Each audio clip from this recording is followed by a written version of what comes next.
Hello guys, आज का मेरा क्लासेस में क्लास 10 साइंस का केमिस्ट्री पोर्शन का chapter number 2 acid basis and salt यानी अम्ल, क्षार एवं लवण के बारे में जानेंगे। इसमें सबसे पहले हम जानेंगे कि एसिड क्या है। एसिड के बारे में पूरा जानेंगे।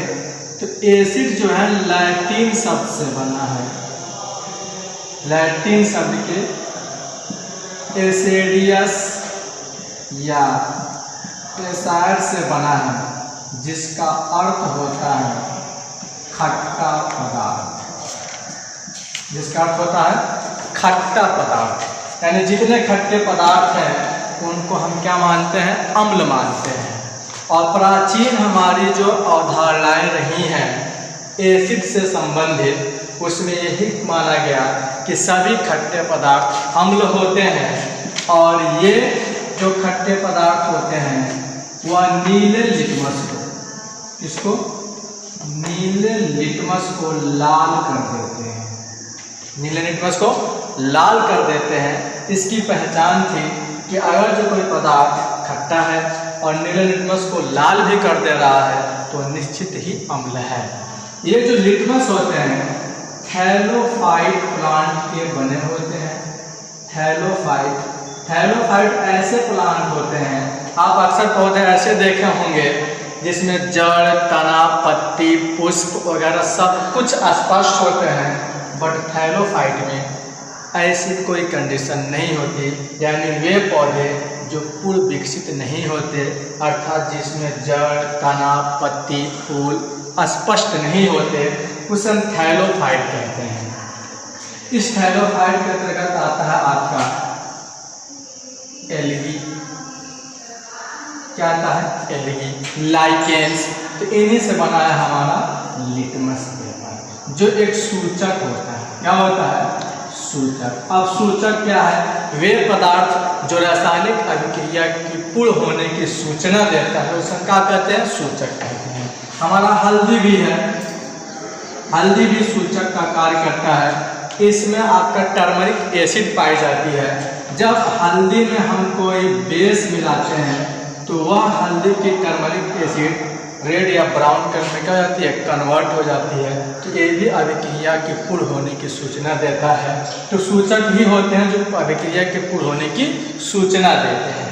तो खैर एसिड, एसिडियस, एसाइड, एसिडियस या एसाइड यानी लैटिन शब्द है जिसका अर्थ होता है खट्टा पदार्थ। तो इसी अर्थ पे हमारा प्राचीन जो अवधारणाएं हैं अम्ल के, ये कहा गया कि वे पदार्थ जो नीले लिटमस को लाल कर देते हैं और स्वाद में खट्टे होते हैं, उसे हम अम्ल कहते हैं। ये पुरानी अवधारणाएं थी, प्राचीन अवधारणाएं थी।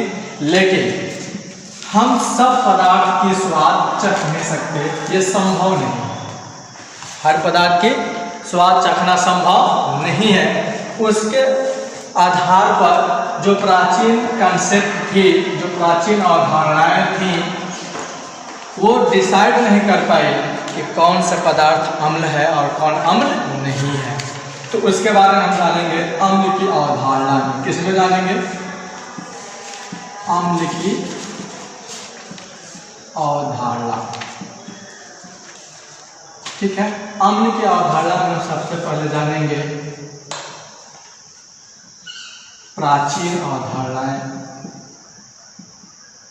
प्राचीन अवधारणाएं, उसके बाद से जानेंगे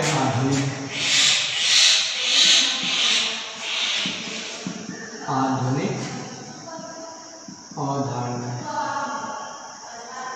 प्राचीन अवधारणाएं में क्या है? तो वे पदार्थ जो नीले लिटमस को लाल कर देते हैं और स्वाद में खट्टे होते हैं, उसे हम अम्ल कहते हैं। जैसे आप देखे होंगे इमली है, आम है, आंवला है, नींबू है, संतरा है, ये सभी खट्टे पदार्थ होते हैं। इनकी विलयन क्या करती है? नीले लिटमस को लाल कर देती है। जो नींबू होता है उसमें सिट्रिक एसिड होती है। कौन सी एसिड? Citric acid. इमली में टार्टेरिक एसिड। और ये टार्टेरिक एसिड लगभग सभी कच्चे फलों में होते हैं। तो ये सारे एसिड्स होते हैं जो स्वाद में खट्टे होते हैं और नीले लिटमस को लाल कर दिए, प्राचीन अवधारणा है। लेकिन सभी पदार्थों का स्वाद चखना संभव नहीं है, उसको दूर करने के लिए आधुनिक अवधारणाएं आई। इस आधुनिक अवधारणा में सबसे पहला अवधारणा आया आपका आर्हेनियस का। किनका आया? आर्हेनियस का 1884 ईस्वी में आया पहला अवधारणा एसिड और बेस के संबंधित। तो आर्हेनियस ने यह कहा कि वे पदार्थ, आर्हेनियस के अनुसार वे पदार्थ जो जलीय विलयन में H+ आयन देते हैं, क्या देते हैं? H+ आयन देते हैं, उसे हम अम्ल कहते हैं। क्या कहते हैं? अम्ल कहते हैं, जो H+ आयन दे। जैसे एग्जाम्पल उन्होंने दे दिया, HCl को जब जल में डालेंगे तो H+, Cl-, HNO3 को डालेंगे तो H+, NO3-। तो H+ आयन का निकलना इंडिकेट करता है आर्हेनियस के अनुसार ये पदार्थ अम्ल ही है और कोई चीज़ नहीं है। यदि H+ नहीं आता, OH- आ जाता तो ये क्या हो जाता है? क्षार हो जाता। उसके बाद से आए, अब ये बात आ गई कि ये जो आर्हेनियस कह रहे हैं कि जो पदार्थ जल में घुलकर H+ आयन देते हैं, जो जलीय विलयन में H+ आयन देते हैं, वो क्या कहलाते हैं? अम्ल कहलाते हैं। तो बहुत से ऐसे पदार्थ हैं जो जल में घुलते नहीं हैं। अब आपको बता दें कि जो वाटर्स होती हैं, इसमें होता है डाई इलेक्ट्रोस्टैटिक फोर्स, जो बहुत ही प्रबल फोर्स होती हैं। इस फोर्स के कारण जितने भी इसमें विद्युत अपघट्य पदार्थ या आयनिक पदार्थ जो होते हैं, आयनों में टूटने वाले होते हैं, जैसे हमने HCl ही ले लिया, इसके अंदर होता है इलेक्ट्रोस्टैटिक फोर्स।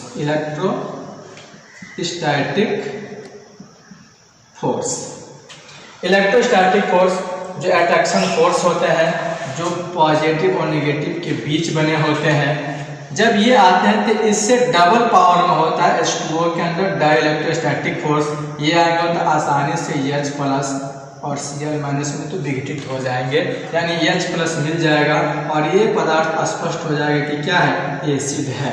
बट कुछ ऐसे पदार्थ होते हैं जो जल में घुलनशील नहीं होते हैं, या बहुत कम मात्रा में होते हैं, या बहुत लंबे समय पर जाके घुलते हैं, जैसे कि ऑर्गेनिक एसिड। कौन से एसिड? Organic acid. कार्बनिक अम्ल। कार्बनिक अम्ल क्यों नहीं घुलते? क्योंकि कार्बनिक अम्लों में, जैसे हमने ले लिया CH3COH, इसमें होता है सहसंयोजक बंध। सहसंयोजक बंध होता है, जिसमें बराबर बराबर इलेक्ट्रॉन के साझेदारी से बंध बने होते हैं। इस बंध में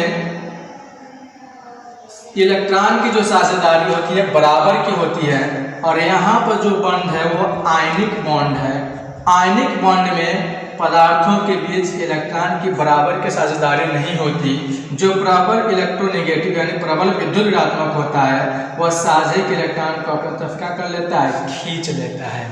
तो जब भी ये टूटेगा तो आयन में टूटेगा, लेकिन इसमें ऐसा कंडीशन नहीं आता। तो फिर आर्हेनियस के बाद, यानी ये सारी अवधारणाओं को समझाने के लिए ब्रांस्टेड एंड लोरी आए। 1923 में ब्रांस्टेड एंड लोरी ने यह कहा कि जो पदार्थ प्रोटॉन दान करता है, प्रोटॉन दान करता है, यानी H+ आयन दान करता है, उससे हम अम्ल कहते हैं। H+ आयन क्या करता है? दान करता है, उससे हम क्या कहते हैं? अम्ल कहते हैं। लेकिन ये जो प्रोटॉन जो होता है जलीय माध्यम में इतना सक्रिय होता है कि मुक्त अवस्था में नहीं रह सकता। यह जल से क्रिया करके क्या बना लेता है? हाइड्रोनियम आयन बना लेता है। क्या बना लेता है? Hydronium ion. हाइड्रोनियम आयन का बनना भी क्या इंडिकेट करता है कि वो पदार्थ क्या है? अम्ल है। यानी जो भी पदार्थ H+ आयन दे वो अम्ल है, किनके अनुसार? ब्रांस्टेड एंड लोरी के अनुसार। तो ये जरूरी नहीं कि हर पदार्थ प्रोटॉन ही त्याग करेगा। इसको समझाने के लिए 1923 में जीएन लुईस ने बहुत ही महत्वपूर्ण और प्रबल अवधारणाएं प्रस्तुत किए। जीएन लुईस ने 1923 में ही कि वे उदासीन या धनायन जो इलेक्ट्रॉन युग्म ग्रहण करने की क्षमता रखते हैं वो अम्ल कहलाते हैं। यानी उसने कहा था, यानी सभी चीजों को देखने के बाद प्राचीन अवधारणा आर्हेनियस की अवधारणा और ब्रांस्टेड एंड लोरी के अवधारणा को देखने के बाद 1923 में जीएन लुईस ने कंसेप्ट दिया एसिड से संबंधित कि वे उदासीन अणु या धनायन जो इलेक्ट्रॉन युग्म ग्रहण करने की क्षमता रखते हैं उसे हम अम्ल कहते हैं। उसे हम क्या कहते हैं? अम्ल कहते हैं। तो मित्रों देखिए, आपके पास कितनी परिभाषाएं मिल गई अम्ल से संबंधित। प्राचीन अवधारणा के अनुसार वे पदार्थ जो नीले लिटमस को लाल कर देते हैं, स्वाद में खट्टे होते हैं, उसे हम अम्ल कहते हैं। फिर आधुनिक अवधारणा के अनुसार आर्हेनियस के अनुसार वे पदार्थ जो जलीय विलयन में H+ आयन देते हैं उसे हम क्या कहते हैं? अम्ल कहते हैं। और ब्रांस्टेड एंड लोरी के अनुसार वे पदार्थ जो प्रोटॉन त्यागते हैं, प्रोटॉन दान करते हैं, उसे हम क्या कहते हैं? अम्ल कहते हैं। इन सब के बाद जीएन लुईस ने कहा दिया कि वे उदासीन अणु या धनायन जो इलेक्ट्रॉन युग्म ग्रहण करने की क्षमता रखते हैं या इलेक्ट्रॉन युग्म ग्रहण करते हैं उसे हम अम्ल कहते हैं। तो ये रहा अम्ल का परिभाषा।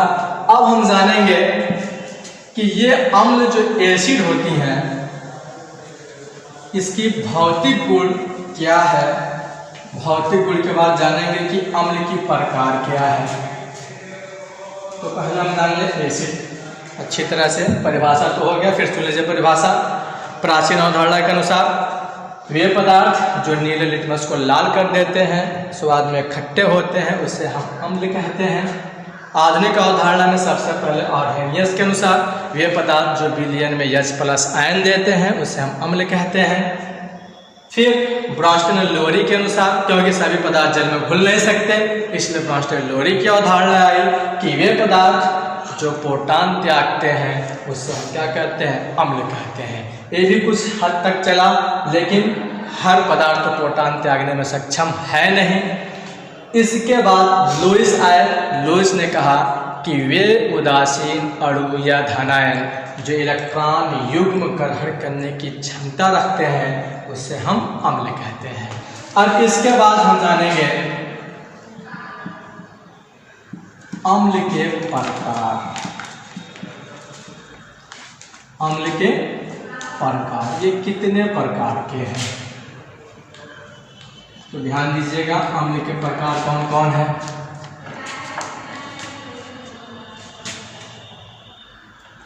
पहला है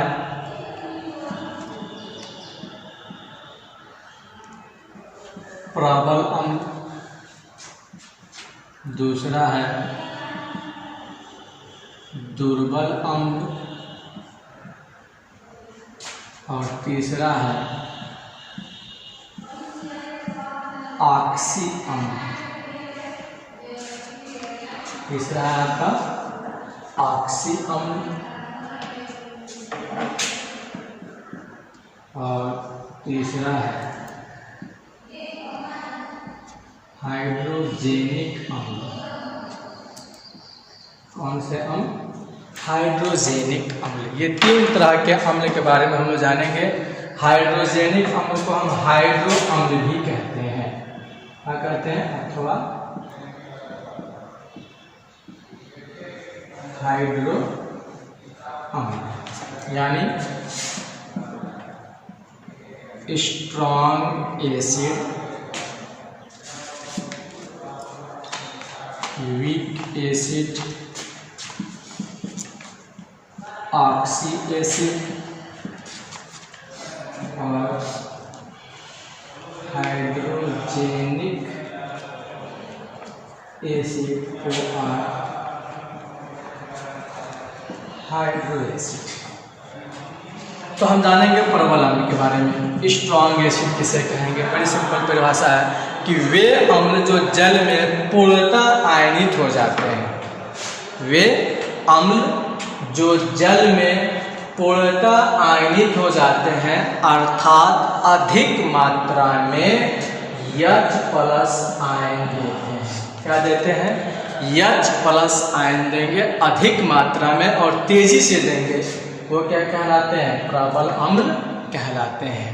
तो ये जो प्रबल अम्ल होते हैं जो तेजी से आयनित हो जाए, पूर्णतः आयनित हो जाए और अधिक मात्रा में H+ आयन दे, उससे हम प्रबल अम्ल कहेंगे। इसके अंतर्गत आते हैं खनिज अम्ल। कौन आते हैं? खनिज अम्ल, अर्थात हम कह सकते हैं इनऑर्गेनिक एसिड। कौन से एसिड? इनऑर्गेनिक एसिड यानी अकार्बनिक अम्ल। यानी अम्ल के प्रकार में क्या आ गया? खनिज अम्ल। खनिज अम्ल किसके अंतर्गत आ रहे हैं? इनऑर्गेनिक एसिड के अंतर्गत। अब आप कहेंगे सर कैसे इनऑर्गेनिक एसिड को, खनिज अम्ल को इनऑर्गेनिक एसिड कह दे रहे हैं? तो आपको बता दें कि 17वीं सदी में साइंटिस्ट लुमरी नामक साइंटिस्ट ने पदार्थों को 2 भागों में बांटे थे। पदार्थों को कितने भागों में? 2 भागों में। पहला था आपका सजीव और दूसरा था निर्जीव या खनिज पदार्थ। निर्जीव या खनिज पदार्थ। खनिज पदार्थ का मतलब जो निर्जीव है। 17वीं सदी में लुमरी नामक वैज्ञानिक ने क्या किया था? डिवाइड किया था पदार्थों को 2 भागों में, सजीव और निर्जीव यानी खनिज पदार्थों में। उसके बाद फिर केमिस्ट्री की जो खोज हुई आगे बढ़ती रही, उसमें आगे के साइंटिस्टों ने सजीव को 2 भागों में बांटा। कौन कौन? जंतु पदार्थ और वनस्पति पदार्थ। इतने भागों में बांट दी जो सजीव के अंतर्गत आते हैं। इनके अंदर यानी जंतु और वनस्पति के अंदर जो भी कंपाउंड्स होते हैं, जो भी कंपाउंड्स होते हैं उन्हें हम ऑर्गेनिक कंपाउंड्स कहते हैं। और इन ऑर्गेनिक कंपाउंड्स में अगर जो कोई एसिड है, कोई एसिड है मतलब एसिड जिसमें विस्थापनीय हाइड्रोजन है या H+ आयन देने वाला कोई भी पदार्थ जिसके अंदर H+ त्याग सकता है, तो वो क्या है? एसिड है। सबसे सिंपल फंडा होती है कि सबसे आसान अम्ल का परिभाषा कि वे पदार्थ जिसमें विस्थापनीय हाइड्रोजन होते हैं। और जो कुछ समझ में ना आए, आर्हेनियस का ना आए, बॉस्टेलोरी का ना आए, लुइस का ना आए, तो साफ शब्दों में कहिएगा कि ये पदार्थ जिसमें विस्थापनीय हाइड्रोजन होते हैं यानी विस्थापन होने वाले अपने से सक्रिय धातु से, कुछ हम क्या कहते हैं? अम्ल कहते हैं। तो उसके बारे में बताएंगे। तो ये जंतु पदार्थ वनस्पति पदार्थ से जो भी कंपाउंड हुए क्या कहलाए? ऑर्गेनिक कहलाए। और ऑर्गेनिक कंपाउंड का अध्ययन जिस केमिस्ट्री में करते हैं उसे हम ऑर्गेनिक केमिस्ट्री कहते हैं। अब यहाँ खनिज से जो कंपाउंड प्राप्त हुआ उसको हम खनिज यौगिक कहें। और इस खनिज यौगिक में जो ऐसे पदार्थ हों जो हाइड्रोजन को विस्थापित कर सकते हों उसे हम क्या कहते हैं? खनिज अम्ल कहते हैं। तो कुल मिला जुला के खनिज अम्ल जो होती है ऑर्गेनिक एसिड होती है। इन खनिज अम्लों में कार्बोनिक अम्ल को और H2SO3 यानी सल्फ्यूरस अम्ल को छोड़कर, इन 2 अम्लों को ध्यान रखिएगा, कार्बोनिक अम्ल और सल्फ्यूरस अम्ल को छोड़कर जितने भी खनिज अम्ल हैं, जितने भी खनिज अम्ल हैं वो सब के सब प्रबल अम्ल के अंतर्गत आते हैं। जैसे HCl, H2SO4, HNO3, H3PO4, H2FeSO4, ये जितने भी हैं H2FeSO4 यानी फेरिक एसिड, ये जितने भी हैं इनको छोड़ दिया जाए, इन 2 को। इनके बाद जितने आपके इनऑर्गेनिक एसिड हैं वो सब प्रबल होते हैं जो जलीय विलयन में तेजी से या पूर्ण रूप से आयनित हो जाते हैं और H+ आयन अधिक मात्रा में देते हैं। उसके बाद आता है दुर्बल अम्ल। तो इसके ठीक ऑपोजिट होगा दुर्बल अम्ल, यानी वे अम्ल जो जलीय विलयन में आंशिक रूप से आयनित होते हैं अर्थात पूर्ण रूप से आयनित नहीं होते, यानी H+ आयन कम मात्रा में देते हैं। कितने मात्रा में? कम मात्रा में देते हैं, उसे हम दुर्बल अम्ल कहते हैं। कि इसके अंतर्गत हमारा आ जाएगा H2CO3 H2SO3। अब कहेंगे कि सर ये कार्बोनिक अम्ल जो है इनऑर्गेनिक का है, यानी खनिज अम्ल है, ये भी खनिज अम्ल है, तो ये क्यों कम मात्रा में दे रहा है? क्योंकि जब हम इसको जल से क्रिया कराएंगे, जलीय विलयन में डालेंगे, तो इसके कंपाउंड आसानी से टूटने वाले नहीं हैं, कुछ जल से ही क्रिया कर बैठेंगे, जो बड़ी देरी के साथ H+ आयन देंगे।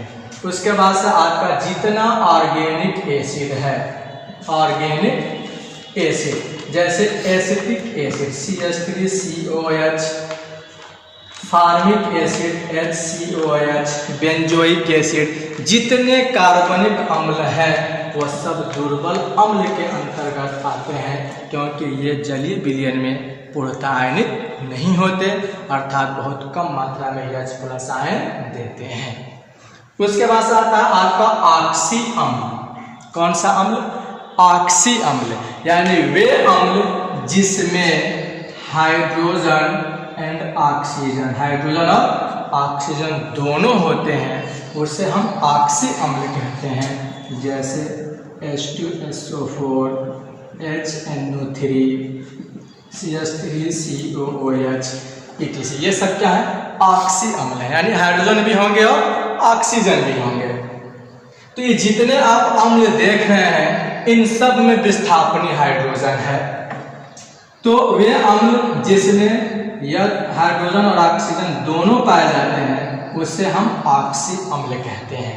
उसके बाद से आता है एग्जाम्पल में आप देख लीजिए नीचे, हाइड्रोजेनिक अम्ल या हाइड्रो अम्ल, यानी वे अम्ल जिसमें सिर्फ और सिर्फ हाइड्रोजन ही होते हैं उसे हम हाइड्रोजेनिक अम्ल या हाइड्रो अम्ल कहते हैं। जैसे HCl, HF, HBr, HCl, HI, यानी इसका नाम हो जाएगा hydrochloric acid, hydrofluoric acid, hydrobromic acid, hydrocyanic acid, hydroiodic acid. तो इसमें सिर्फ और सिर्फ हाइड्रोजन ही होंगे, उससे हम कहेंगे हाइड्रोजेनिक अम्ल कहेंगे। अब बात ये आ रही होगी आपके मन में कि कैसे हाइड्रोजन विस्थापित हो जाएगा, तो बाबू आपके अगले चैप्टर में आएगा धातुओं की सक्रियता क्रम, धातु की सक्रियता क्रम या विद्युत रासायनिक श्रेणी। तो विद्युत रासायनिक श्रेणी में हाइड्रोजन को मानक माना गया है और इसके ऊपर वाले जितने भी तत्व होते हैं वह सक्रिय होते हैं। क्या होते हैं? सक्रिय होते हैं। और नीचे वाले क्या होते हैं? कम सक्रिय होते हैं। क्या होते हैं? कम सक्रिय। तो ये सक्रिय तत्व इस हाइड्रोजन को और या हाइड्रोजन से नीचे वाले तत्वों को कहीं से भी क्या कर सकते हैं? विस्थापित कर सकते हैं। जैसा मैं यहाँ पे ले लिए lithium, potassium, sodium, magnesium, calcium, zinc etc. तो ये जो धातु होते हैं हाइड्रोजन या हाइड्रोजन के नीचे आपका कॉपर, Ag, Au, Hg, इन सब को क्या करेगा? विस्थापित करेगा। तो जब किसी पदार्थ में विस्थापनीय हाइड्रोजन हो तो वह पदार्थ अम्ल कहलाएगा। यह अम्ल की पहचान होती है, यानी सक्रिय धातु से क्रिया कराएंगे तो उसको विस्थापित कर जाएगा। ऐसे हमने जिंक का क्रिया किससे करा दिया? H2SO4 से, तो ZnSO4 और H2 गैस क्या हो जाएगी? मुक्त हो जाएगी। H2 गैस क्या हो जाएगी? मुक्त हो जाएगी। यानी कुल मिला जुला के आपके पास 4 तरह के डिफिनेशन प्राप्त हो गए अम्ल के। अम्ल के प्रकार आ गए। प्रबल अम्ल वे अम्ल जो जलीय विलयन में पूर्णतः आयनित होकर अधिक मात्रा में H+ आयन देते हैं, उसे हम प्रबल अम्ल कहते हैं। जैसे में सभी खनिज अम्ल, और खनिज अम्ल में किसको छोड़कर? कार्बोनिक अम्ल को, सल्फ्यूरस अम्ल को छोड़कर जितने भी खनिज अम्ल आपके हैं वो सब प्रबल हैं। दुर्बल अम्ल में वे अम्ल जो जलीय विलयन में पूर्णतः आयनित नहीं होते और कम मात्रा में H+ आयन देते हैं, उसे दुर्बल अम्ल कहते हैं। जैसे कार्बोनिक अम्ल, सल्फ्यूरस अम्ल और सभी कार्बनिक यौगिक, कार्बनिक अम्ल, सभी कार्बनिक अम्ल। ऑक्सी अम्ल वे अम्ल जिसमें हाइड्रोजन और ऑक्सीजन दोनों पाए जाते हैं उसे ऑक्सी अम्ल कहते हैं, जैसे सल्फ्यूरिक अम्ल, नाइट्रिक अम्ल और एसिटिक अम्ल। उसके बाद आपका है हाइड्रोजोनिक अम्ल, यानी वे अम्ल जिसमें सिर्फ और सिर्फ हाइड्रोजन ही होते हैं उसे हाइड्रोजोनिक अम्ल कहते हैं, जैसे hydrochloric acid, hydrofluoric acid, hydrobromic acid, hydrocyanic acid, hydroiodic acid. इस तरह के जितने भी होंगे क्या होंगे आपके हाइड्रोजेनिक अम्ल होंगे। तो आपको ये इतनी पॉइंट आपको समझ में आई होगी। तो हमारे चैनल को सब्सक्राइब करें, वीडियो को लाइक करें और शेयर करें। इसके बाद अम्ल के गुण जानेंगे, गुण हम अगले वीडियो में लेके आएंगे।